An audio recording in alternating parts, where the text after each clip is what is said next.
Welcome back. I'm Dr. Pedram Shojai, and thank you for joining us on Interconnected. For me, it's been an eye-opening journey through the recent discoveries of the microbiome. We now know that the organisms in your gut are your body's first line of defense against foreign invaders. They're also the gateway to fighting chronic disease and inflammation. We've learned about the microbiome's role in immunity and digestion in a previous episode, and we examined how antibiotics overwhelm our microbiome and how the hygiene hypothesis is showing that we've gone too far with sterilizing everything. Now, in this episode, we look at the elephant in the room, the billions of pounds of toxins that are suffocating our cells and our health. I met with medical professionals around the country about the harmful effects of environmental toxins and the microbiome's role in shielding us from their poisons. It turns out our bacterial friends serve as the front line of defense for us. A healthy microbiome protects and trains a healthy immune system. A compromised one does just the opposite. We now understand the key role it plays in our very survival and the help it needs to stay out of toxic trouble. Let's get into it. Well, we do have an epidemic of chronic disease. Unlike anything we've seen in human history, we have heart disease, diabetes, type 2, cancer, autoimmune diseases, dementia, and depression and neurobehavioral disorders, which are exploding. And our genes have not changed much in 20,000 years, but what our genes are exposed to has changed. Our environment has changed. And the environment includes what we eat, it includes environmental toxins, it includes the drugs we're exposed to, like antibiotics, it includes all the insults that we get, whether it's increasing rates of C-sections, increasing rates of antibiotic use early on, lack of breastfeeding. All these things are colluding to create disturbances in our biological function to create disease. And how alarming it is that all of a sudden so many people are getting sick and the statistics are flying off the chart. Well, I mean, we've never seen anything like this. Since 1980, we've had up to a 7-fold increase in type 2 diabetes. We've seen our population go from a very small percentage, maybe 10% obese, to now over 30% obese and 70% overweight. We are seeing rises just in the last 30 to 40 years of diseases that are never before at this rate in human history. Autoimmune disease now affects more people than cancer, diabetes, and heart disease combined. If you allow me the comparison, assume that we are born as a block of marble. And that's our genetic makeup. What comes out of it, so who the carves, this in a start here or, whatever outcome is the environment. That's where we're interested in. The recent kind of hockey stick rise in chronic disease, some have blamed environmental factors, toxicity and what. What's your take on what is happening environmentally and some of the kind of major chronic diseases we're seeing? We've been always working on the premise that there are two necessary and sufficient elements that explain, disease humankind. One is the genetic predisposition, so the genes that we are made of, and the other one is the environment. This epidemic, so these chronic inflammatory diseases, non-infective chronic inflammatory diseases like, autoimmune diseases, allergic diseases, neurodegenerative diseases, cancer, and so on and so forth, really materialized in the past 50 years or so. This time is way too short to blame genetic mutations. That takes much longer to be responsible for, epidemics of this kind of conditions. And therefore leaves the environment the only culprits that can explain these epidemics, meaning that, we really changed the environment way too fast for us to adapt. So there are our genetics, and then there's the environmental factors, but then there's also this thing called the microbiome with all these organisms that live in us there. So what's the role of the microbiome in this kind of intermediation?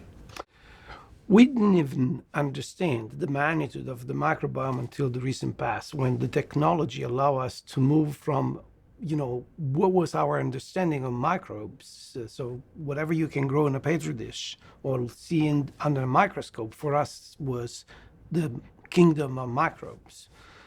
We know now that we're looking at the tip of a much more complex and bigger iceberg when we were able to use the technology that we're developed during the Human Genome Project to really become culture independent. And therefore now we understand the complexity of this ecosystem that not only live with us and within us, but co-evolve with us. So we have been engineered for the past 2 million years as the consequence of, this interplay between us and the microbiome. What are we doing differently? I think there's a number of key things that are different and are driving these diseases. And across the spectrum, from the cardiometabolic diseases and lifestyle diseases, the things we don't think of as lifestyle diseases, like the neurodegenerative diseases, neurodevelopmental disease like ADHD and autism, and of course all the autoimmune and inflammatory diseases. And those changes are our diet. Our diet is radically different. It's low in fiber, it's high in sugar and starch, high in processed foods, low in plant-rich diet. And all these changes, in addition to the hybridization of the food, in addition to the advent of pesticides and glyphosate and other GMO derivatives, we are seeing changes in our diet so dramatic that it's shifted us towards this disease state. Now, when you look at where food is coming from and how it's growing, it matters. The way that animals are treated matters. When an animal is fed grain and soybeans and lives in a factory farm, another gets to take a breath of fresh air in its entire life and never sees the sun or a blade of grass in its entire life, and it's pumped full of hormones and antibiotics for its entire life, that animal is going to be fat, it's going to be sick, and it's going to carry a completely different nutritional profile than a wild animal that's lived and breathed in the sun and the stars and the rain and lived the way animals are supposed to live. Cows are not supposed to eat corn. It's not how they were designed. They're not supposed to eat soybeans, especially genetically engineered soybeans. It's not how they were designed. So when you defile the natural flow of nature and treat animals with this kind of cruelty, you create a product that fuels suffering and sickness and disease. And this is why I am a passionate advocate for the abolition of the factory farming system. I think it's cruel, I think it's environmentally destructive, and I think it's killing us. We've also seen a dramatic increase in environmental chemicals, which are exposing us to insults that affect every system in our body. Heavy metals, pesticides, phthalates, PCBs, dioxin, all these things are in our environment. The average newborn has 287 known toxins in their umbilical cord blood before they take their first breath. So we're walking waste dumps. There are so many problems in this world that can cause us to feel overwhelmed and that can feel unconfrontable. War and violence and climate destabilization and so many issues that we feel overwhelmed by. But when it comes to food, you and I have immense power to shift the course of our destiny. This is one place where you don't have to be at the mercy of anybody. Doesn't matter what happens in the White House or Congress, doesn't matter what happens in the media or your state capitol, doesn't matter what happens in your kid's school. You can choose what you eat, and it's going to shift how you feel. The point that I'm trying to make here is that, if you look at these epidemics of autoimmune diseases, so we create, a situation in which now you increase fast this autoimmune process in terms of the impact on the human population in a very short period of time. So in other words, we're doing something wrong to increase the number of people that come down with autoimmunity. But if you want to see the same glass half full, that means that if we understand what we did wrong, we can stop these epidemics. And doing that means that, autoimmunity is not a destiny. As a matter of fact, the recipe for chronic inflammatory diseases, including autoimmune diseases, is much more complex than we predicted before. For sure, you have to have genetic predisposition and an environmental trigger, an environmental factor, no question about that. But there are at least other 3 elements at play. One, you just mentioned, a leaky gut or a breach in the barrier that, will allow these 2 worlds, normally segregated by this barrier, genes, they live in our body, these factors, they are big molecules, they keep at bay outside, to physically interact. Something else has to be involved. There's a 4th factor, this immune system is becoming way too belligerent, so something's wrong with the immune system. And then, finally, the 5th element is indeed the microbiome composition and function that it, can influence if and when genes that put us a genetic predisposition would become, active and create the problem. 2 years ago, I started having extreme heart palpitations and joint pain. And I started to question what was going on with my own health and started getting numerous testings all across the board, from lupus to autoimmune to thyroid to to even Lyme disease, and nothing was coming back positive.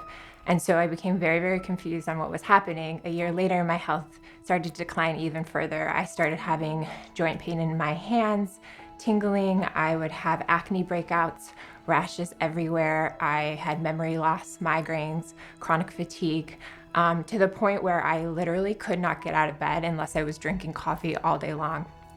I was just praying for an answer and recognized that the only thing that I hadn't had checked was my implants. About 10 years ago, I made a decision to get implants because I was working in the fashion industry, and I had little knowledge of the impact that implants could actually have on your health. From just doing the research and looking online, I found a group of 40,000 women, all with the same symptoms, all sick with their implants. And I recognized that this is it. This is probably what's going on. Well, I went to different doctors, some of the best doctors in the world, and they said, it can't be your implants. And I even went to some of the best plastic surgeons that also said, it's not your implants. Implants don't cause autoimmune unless they're leaking. Well, then I got an MRI that showed that they weren't leaking and they were fully intact. At that point, I just kept going to different doctors and finally found a plastic surgeon who believed in my symptoms and said, what's the worst case that's gonna happen? At least you get them out and you'll see. And from that, I got them out, and from my pathology reports, it came back positive for a biofilm chronic infection, and that my body basically was breaking down the implant and there was foreign material surrounding the implant.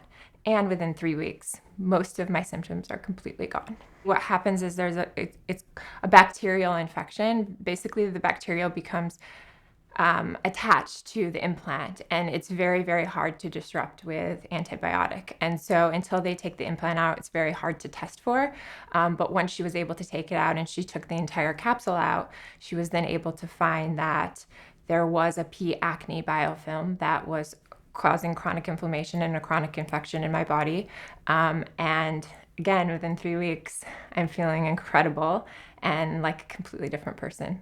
Did they actually leak, or was it the biofilm that became the toxic kind of infectious element? So my implants, according to my MRI, were completely intact. And that's what's confusing, is that a lot of studies are now showing that with silicone gel, that the gel can actually penetrate the walls and come through and leak into your body. My pathology report came back conclusive for foreign material in the exterior layers of my tissue that were taken out at the time of explantation. So at that point, they knew that my body basically was doing what my body was supposed to do, which is fight this foreign object in my body, and was trying to break it down. And so pieces of the implant were coming off and going into my body. Our microbiome is a representation of the environment that's immediately around us. And if you take a look at the typical American who wakes up in an air-conditioned home, we call it a house, but it's actually a drywall box that's got heating and air conditioning systems that never allow the room to cycle through a normal cycle of seasons. You never get a normal passage of microbiome through the house.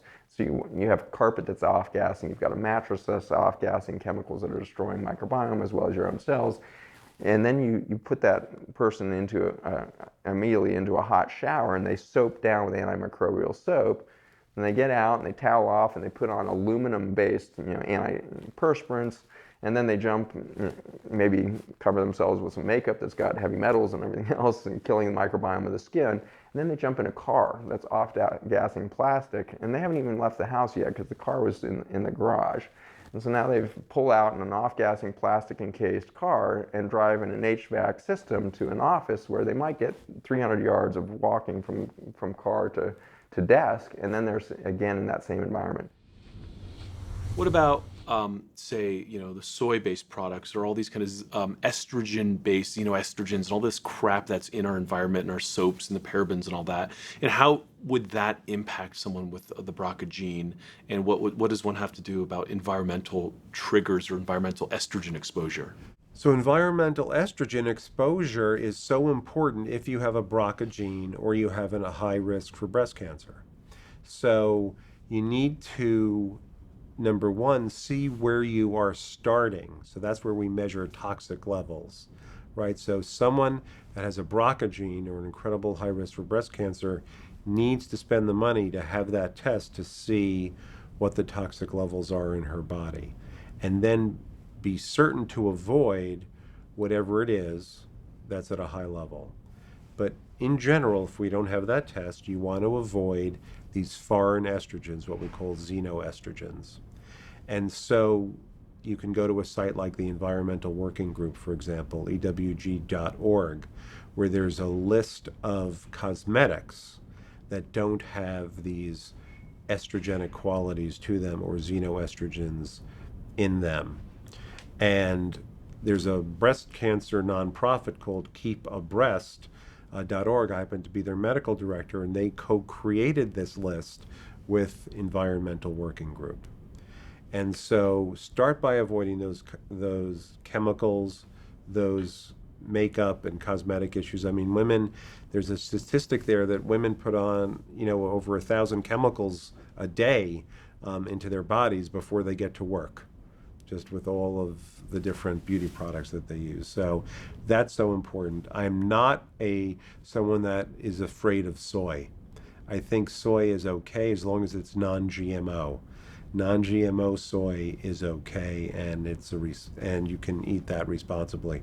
Not 3 meals a day, but certainly a couple of times a week, it's fine to have soy. Something about the buildup of toxicity in my body, I was unable to sweat. So not only was I carrying this toxic load, I was having trouble excreting it. And everyone that was close to me was having some real challenges believing that my laundry detergent was leading to, me not being able to get out of bed in the morning. Any chemical in my environment added to this. So it wasn't just heavy metals. It's, the stuff in my shampoo, in my laundry detergent, in my face cream, in my food, pesticides, preservatives, dyes, all of that stuff. It's all a factor. And I've had to make a point to be really clean about everything in my life. A number of chronic diseases, if not the vast majority, are due to the interaction between the environment and particularly our genetics, our individual genetics. And that our history of diet, our history of environmental exposures, and how that interacts with our genes is what ultimately manifests in certain chronic diseases. In my family, there's always been diseases that we just find kind of weird. I recently lost a sister to Cushing's disease. A few years ago, I lost a sister to cancer. I have a sister with multiple chemical sensitivity, and my son has 2 autoimmune conditions. So there's obviously some things going on with my genes that need to be looked at. And I really think that what we found when looking at my genetic profile points to a lot of those things. And now that I have that information, now that I know how important it is for us to be avoiding certain toxins and to be making sure that we are detoxifying as well as we can, that hopefully future generations won't continue to get these diseases and we won't continue to lose family members in their 50s. Unfortunately, people like Genevieve are the canaries in the coal mine. We're all being bombarded by toxic chemicals, and those of us with genetic predisposition and lower tolerance are getting sick first. With the wave of antibiotics flooding our bodies from the food supply, is it just a matter of time before our microbiomes are compromised and we suffer the same issues? Unfortunately, that seems to be what the science is pointing to. Here's a summary of just some of the toxic facts that are affecting our health today. We've learned that heavy metals, pesticides, phthalates, PCBs, and dioxin are all enemies of the microbiome. The average newborn has 287 known toxins in their umbilical cord blood before they take their first breath. Our microbiomes represent the environment that's immediately around us, almost a reflection of our environment on display for our immune system to sense. Chronic disease can be due to the interaction between your environment, individual genetics, and your history of diet. building a resilient microbiome can act as a defensive shield against toxins. We'll get right back to the episode in just a second. First, I wanted to take a quick moment to tell you how you can own the entire series. Watch, rewatch, and share with your friends at your leisure. Below this video, you'll find a link to the full Interconnected documentary series and how to get access to a number of powerful bonuses for a one-time discounted price. This way, you get unlimited access to every single episode of Interconnected, plus we've put together a number of complimentary resources that'll help you restore, replenish, and rejuvenate your microbiome at home. Look, these are our free gift to you when you invest in the full package during this launch. Remember, the power to heal begins inside of you, so if you want to harness this incredible power of your own microbiome, or if you simply want to share this groundbreaking information with friends and family, go ahead and click on the link below. It even gets better because the proceeds from this will also help us share this information in the promise of personalized natural medicine with the world. You get to help yourself, you get to help the world, and there's no risk here. Just a very real risk that if you miss out on this limited time offer, you won't have access to this, right? So click the link below, you own the full set, you get involved in healing yourself by tapping into the power of your microbiome. Okay, back to the episode. Okay, so we understand that the world is toxic, but is there hope? My personal instinct is to run for the hills, but that's not a real solution. The cities are encroaching and pollution knows no borders. It will find you. So what do? How do we eat? What strategies can we employ to overcome the toxic exposure? The answer is personal.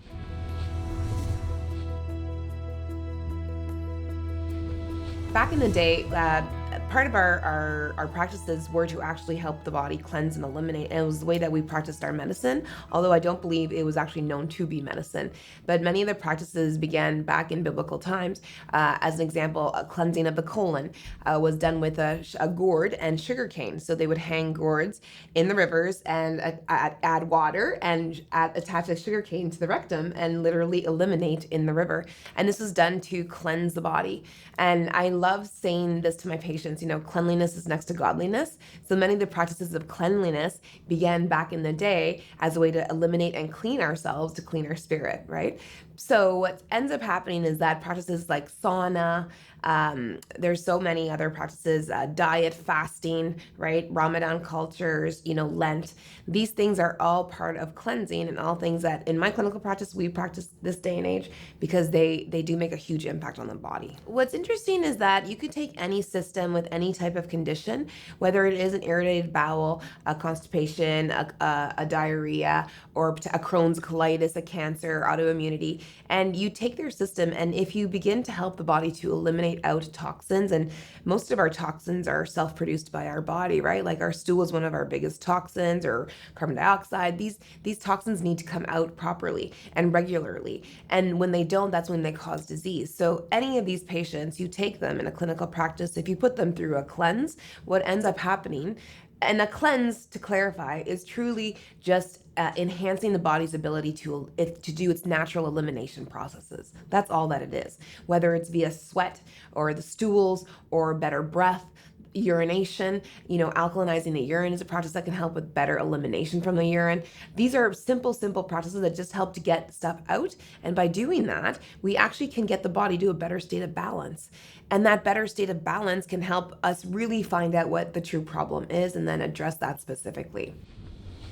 I went to 15 different doctors before I finally found one that understood the connection between the toxic issue and the gut issue. At the time, all I knew is that I felt miserable. I started having terrible digestive upset, which I assumed was because of the diets that I was doing. Kind of all that stuff that goes with IBS. That lasted about 2.5 years before I finally learned about the detox issue.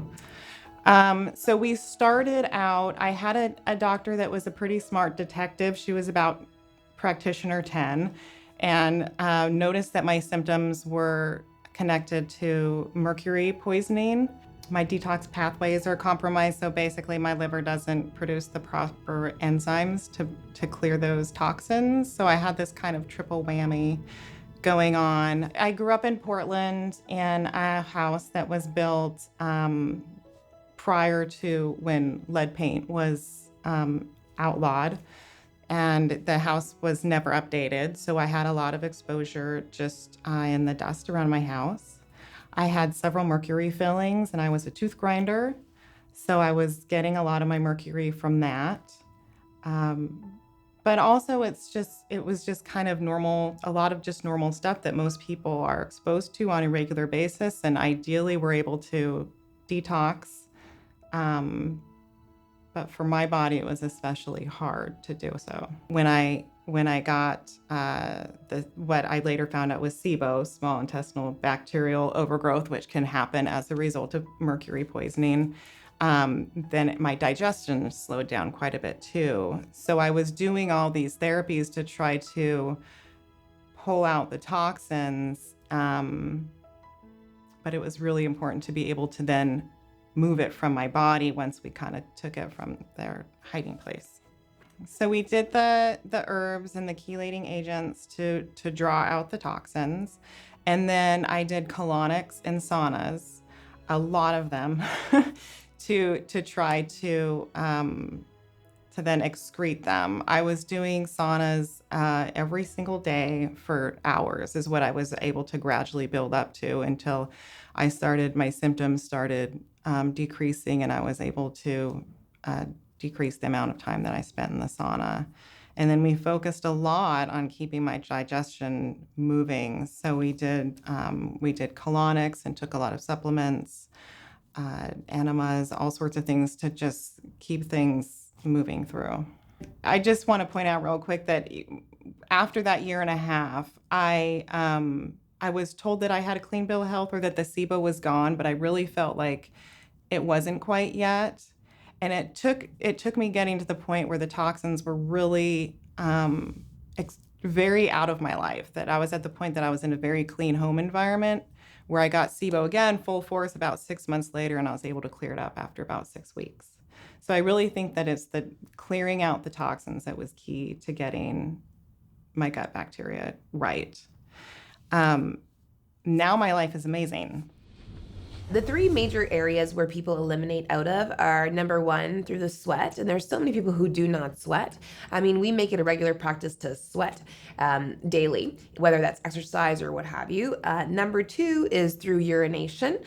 Urination is important because that eliminates a lot of toxins that have been already processed by the liver. And number three is your stools. Stools are so important because they help to eliminate all fat-soluble toxins that are remnant within the body, and many environmental toxins are fat-soluble. With regards to elimination of toxins from the gut, two really important factors besides the traditional just fiber is fats, and then improving the way that we have peristalsis, or motility of the gut. So how that is done is typically in enhancing the fat that you're absorbing orally, because fat actually transports a lot of toxins, the fat-soluble toxins, out of the body. And then GI motility can be increased by reducing stress on the system.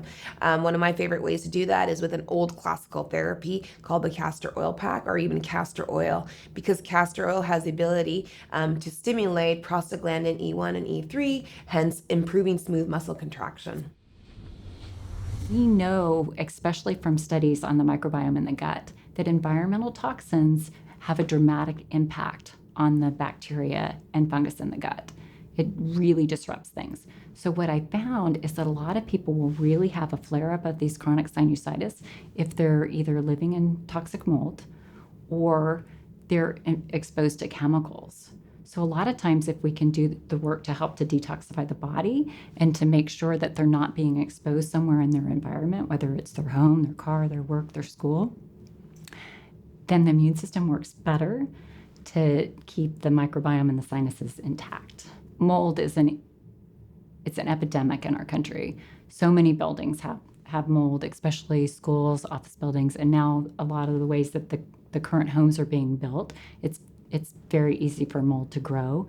And unfortunately, what happens is the mold spores can actually get into the sinuses and start to have a party. And then I actually have a number of patients who have had mold growing in their guts.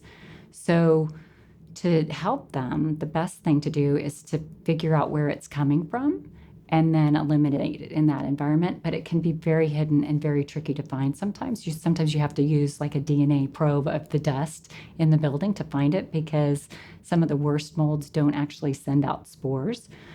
So that a lot of the traditional testing misses that there's mold in a building. And then the body itself is it very much depends on a person's nutritional status and their genetics. But I find that things like liposomal glutathione, certain binders like clay and charcoal, NAC, can really help basically the person's getting their barrels building up. So instead of having things just flush through like we kind of hope that they do, they start building up. So helping to open up some of those pathways for the person to be able to eliminate the toxins. So whether it's the mycotoxins or MBOCs from mold, or the glyphosate that we're getting in our food that disrupts our microbiome, or the sofa or mattress that's outgassing, those types of things can really help. So it's glutathione, the binders, NAC, and then I also really liked the person to be taking some minerals, because that also helps those enzymes to work better. But our microbiome wants to survive as well.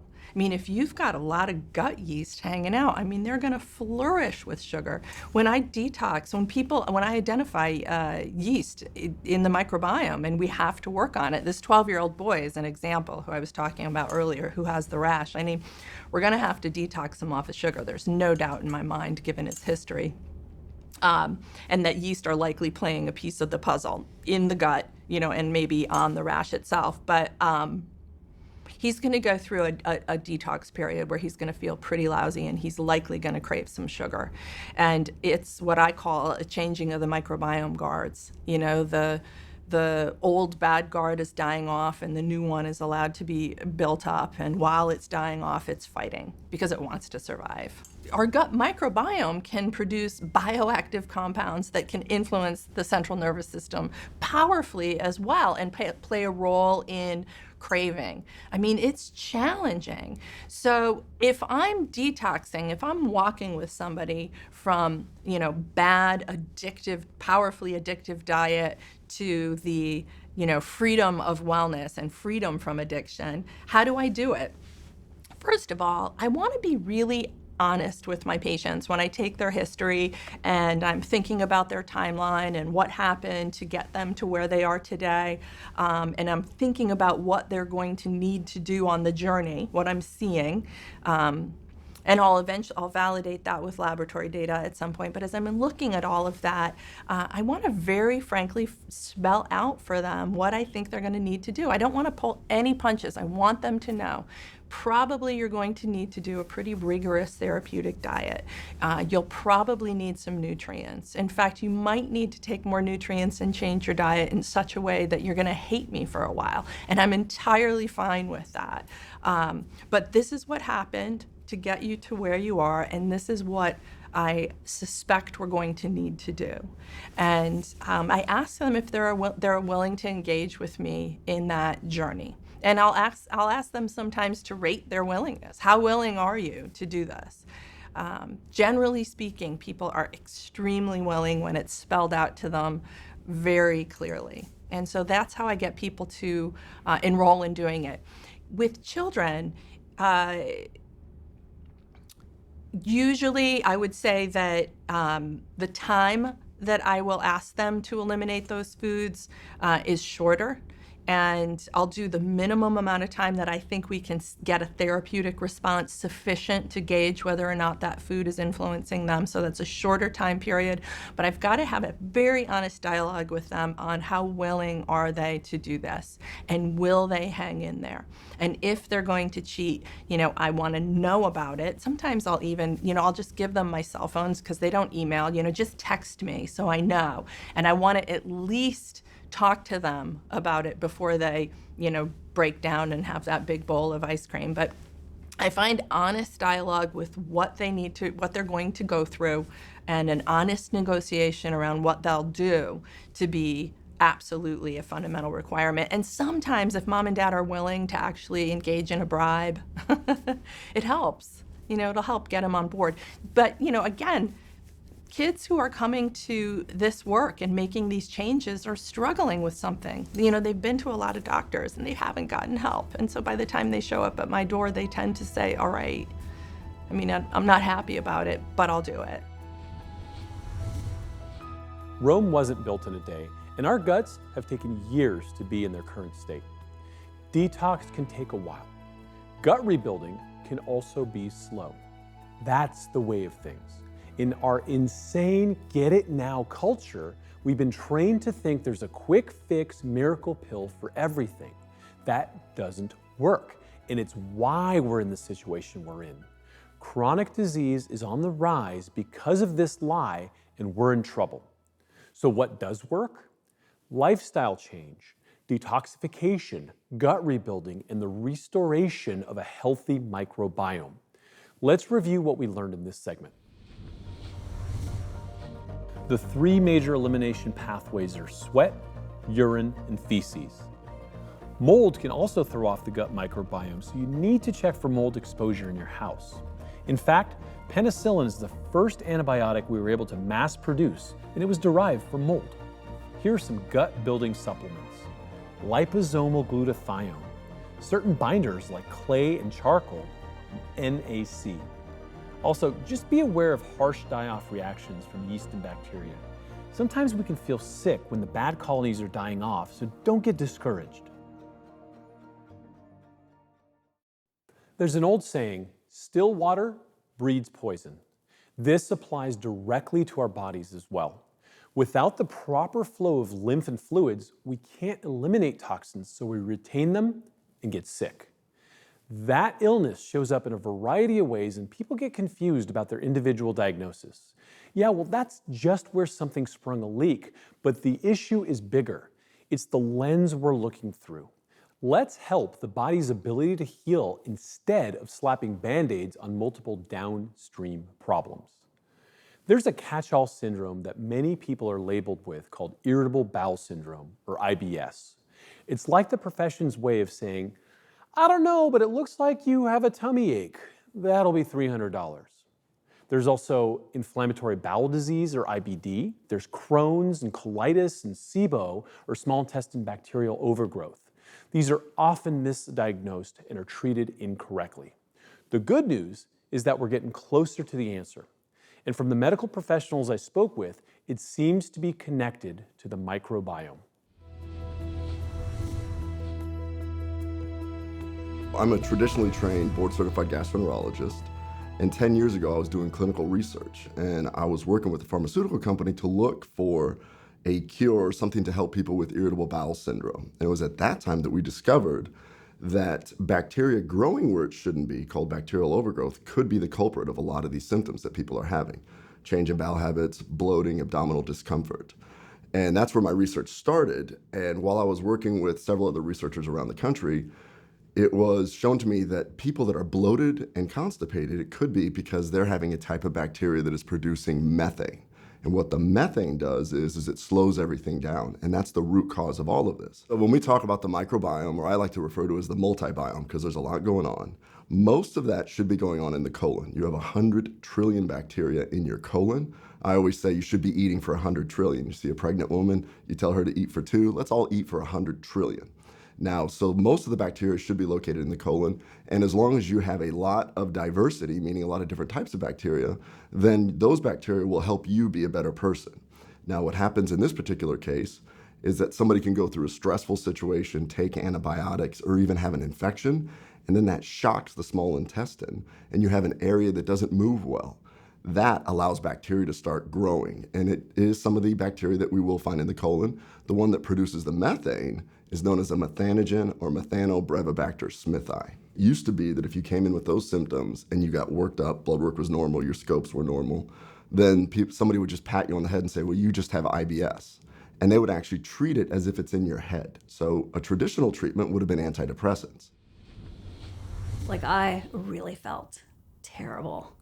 I was fatigued. I would go to work. I would do my job, put on a happy face, put on that slimwear like an iron, an iron lung, and go do my job, drive home and go to sleep. I was just beyond. This was about 2014. And so I decided I really had to get serious because it was not getting better and it wasn't staying the same. Like, it's amazing the things we can tolerate if it's just like, okay. And so I went to a GI doctor who told me that walking or running 3 miles a day was really great for constipation. And that's what I should do. And gave me an antidepressant. Nice man, smart guy, excellent at scoping, it turns out later, but not keeping up on the latest research. So I thought this guy was telling me it was all in my head and that I was nuts. Then this paradigm shift has taken place where we realize, well, it could just be due to the bacteria.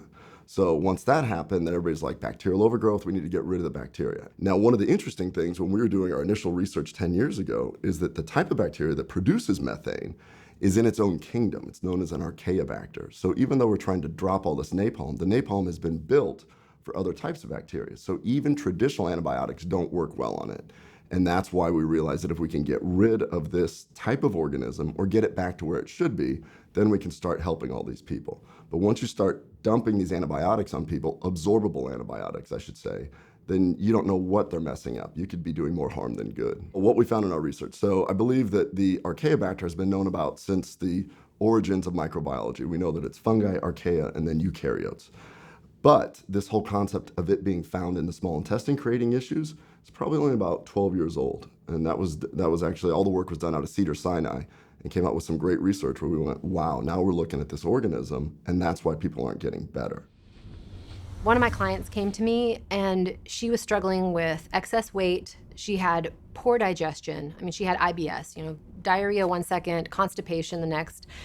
And she was very moody, very uncomfortable in her own skin. That's probably one of the #1 things I hear from people. They feel uncomfortable. She also was on medication for her heart and for her lungs. After 8 weeks of working together, she went back to her doctor, and her doctor took her down 20% off of her medications, right? So he lowered the dose of her medications for her heart and for her lungs. But what's interesting is she came back to me disappointed. She's like, I want my gut to get better. I came here to heal my gut, and we're not there yet. And she had seen some improvement in her digestion, but what I found very interesting is that, your body doesn't, wait, how do I say this? I have a little soundbite here. You don't get to decide the order in which your body heals. And so with the work that she was doing, her body was healing. It's just that it chose to go with healing her lungs first. My aha moment on putting these polyphenols together is when I realized that there was legislation in the Midwest. I'm originally from Omaha, and my research partner was from Iowa. And we realized that, wow, they've been trying to decrease methane production in cattle for a long time, and they've been using food products. Why don't we just use that knowledge and move it over and do some human clinical trials on this? And so we put together 3 polyphenols. Quebracho is the main one. It's the bark from a very old tree that actually has natural defense against fungi and archaea species. That's the workhorse, and we realized that if we can get people to take that in a concentrated form, it doesn't get absorbed and will actually get the bacteria to go back to where they should. Then the other 2 polyphenols are there to also shut off the enzyme and calm the area down. And so that's why we believe that you can do this safer, more naturally, using these types of polyphenols, which coincidentally are actually good for you, because when they get to the colon, your colonic bacteria, if you have a healthy colonic bacteria, they will actually break it down into these, well, we're going to call them postbiotics. As a gastroenterologist, I treat very sick people. We have seen that really takes up to about 20 days to take a good round of treatment, and then just take it daily to support those bacteria in the colon. Some people get better much quicker, others actually take a little bit longer, but all our studies were actually shown to be about 20 days. Unfortunately, we don't have a true gold standard of a test. There are several tests out there. The best that we have available on the market is actually a breath test, and what that means is you take in an unabsorbable sugar like lactulose, and then you measure the rise in gases, and if the bacteria are breaking them down, then you'll see these big spikes. So it's not the most sensitive nor specific test, but it's the best that we have.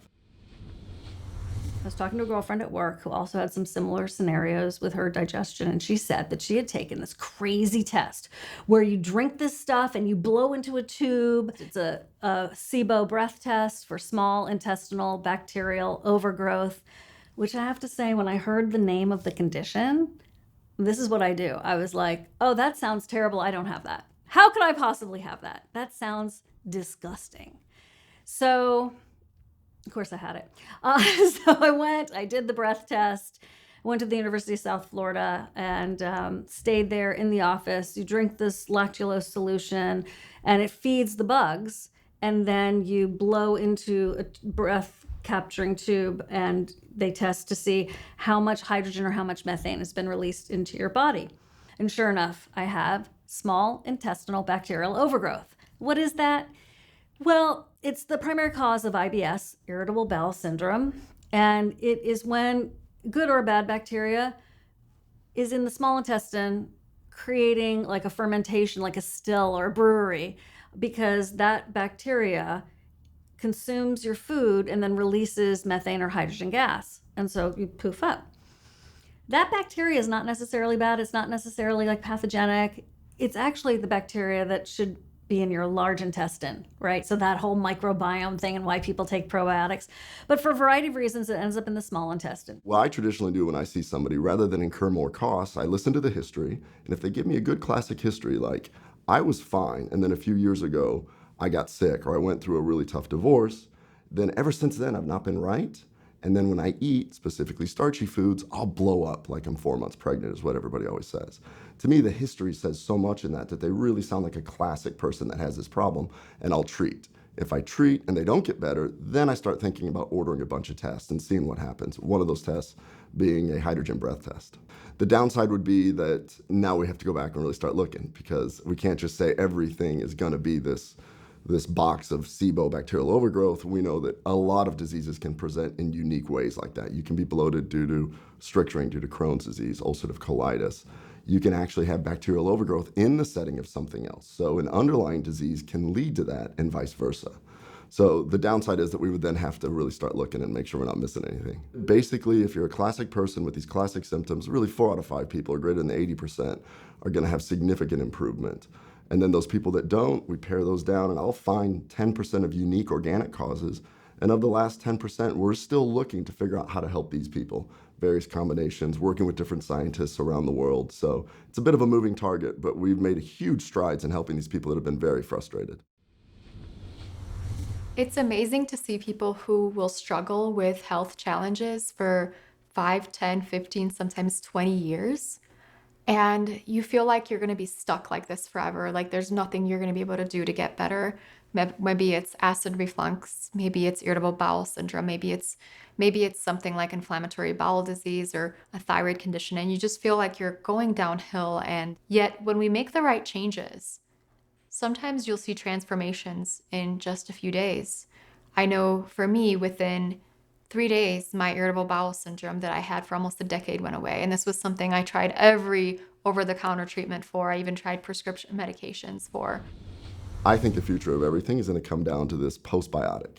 That comes down to feeding your bacteria and having the proper amount of right bacteria to break down these molecules for beneficial aspects. A recent article just came out where it actually showed in mice that if you feed them really bad food, then basically certain types of bacteria will proliferate more, and then the postbiotic that they do is actually somewhat inflammatory.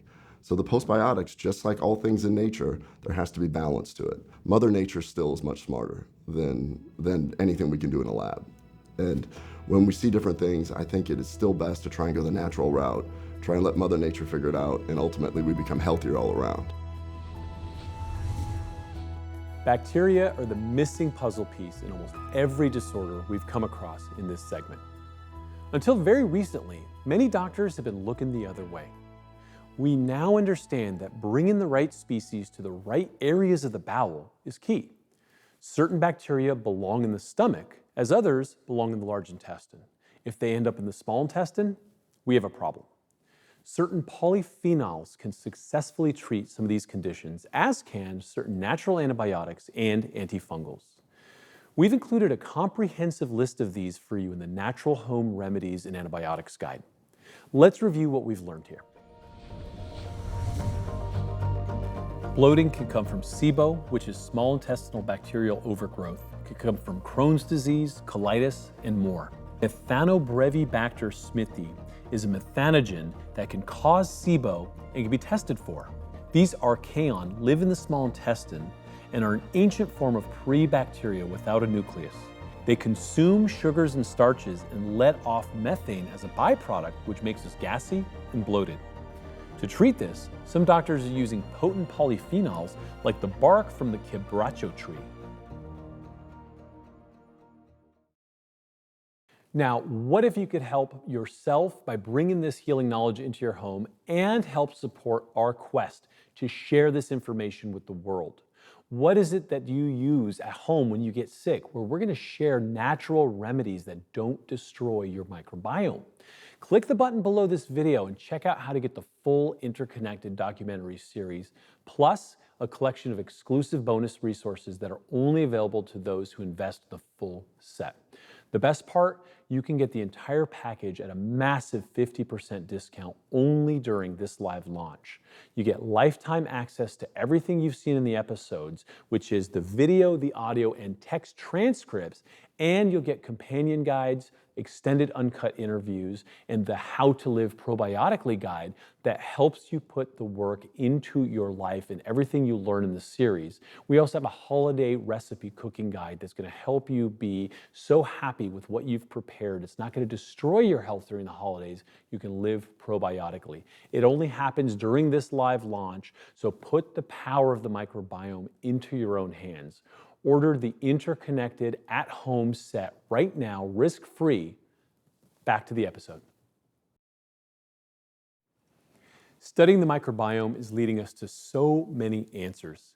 It gives us more treatment options and our understanding to why and how we may suffer.